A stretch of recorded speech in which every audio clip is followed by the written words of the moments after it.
An airstrike in Damascus killed at least 5 people, and Syrian media is blaming Israel. State-run Sana News said that 4 civilians and 1 soldier were killed in an air raid on a residential area, while unconfirmed reports by the Syrian Observatory for Human Rights say as many as 15 people were killed.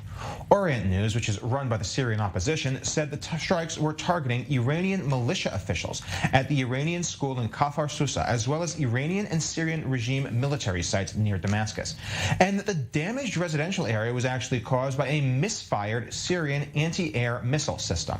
The IDF gave no comment on the allegations, as is normal when it purportedly carries out airstrikes in other nations. Now, for far more on this, we are joined by Dr. Ilay Carmon, a senior researcher at the Institute for Counterterrorism at the Reichman University, joining us from Herzliya. Thank you very much for joining us, Ali. Can you walk us through exactly what the ramifications of this strike are? Good morning. I think the context is, first of all, the fact that Israel was worried during the last weeks that the humanitarian support to the Assad regime, mainly by Arab countries, that sent several dozen flights to Damascus or to Haleb, could be used by the Iranians as a cover to send sophisticated devices to Hezbollah and to the Iranian or pro-Iranian forces in Syria. The second is the attack on the Israeli ship owned by the Israeli billionaire Dan Ofer. According to Israeli forces, sources, it was last Friday, but according to an American source, this happened on the 10th of February. So there was good reason, perhaps, for Israel to fire missiles. And according to the Syrian sources, the missiles were fired from the Golan Heights, not by airplanes. And you mentioned the Iranian school.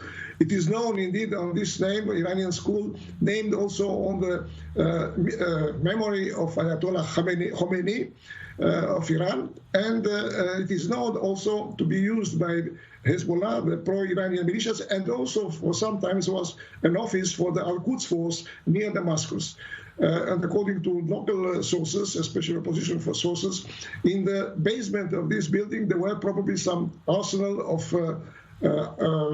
some kind of weapons that exploded and provoked the damages. We've been talking about a war that's largely being fought in the shadows in many ways. Drone strikes on ships, unattributed airstrikes in the middle of the night. What is the risk of escalation from this activity? Is this simply more of the same, or are we on the road to something larger? First of all, there is the danger of Iranian attacks. We know that for a long time, 3-4 years, we attacked many targets in Syria, sometimes also in Iran, and they threatened all the time to attack Israeli targets. And sometimes they tried to do it, but it didn't succeed. Also, we have lately the issue of the Russian presence or non-presence, because until a year ago, we had to take in consideration, the Israeli forces, air forces, to take in consideration the presence of Russian forces and also Russian anti-air missiles or anti-air missiles. They were transferred to Ukraine, so probably this kind of threat is no more active, but it is still the batteries of the Syrian defense forces, and indeed, according to the some sources on the local arena, a kind of battery and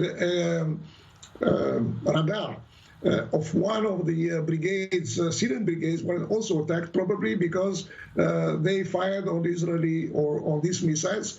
And again, according to local sources, one of the damages was provoked by such a anti-aerial missiles which fell near the building in the residential area.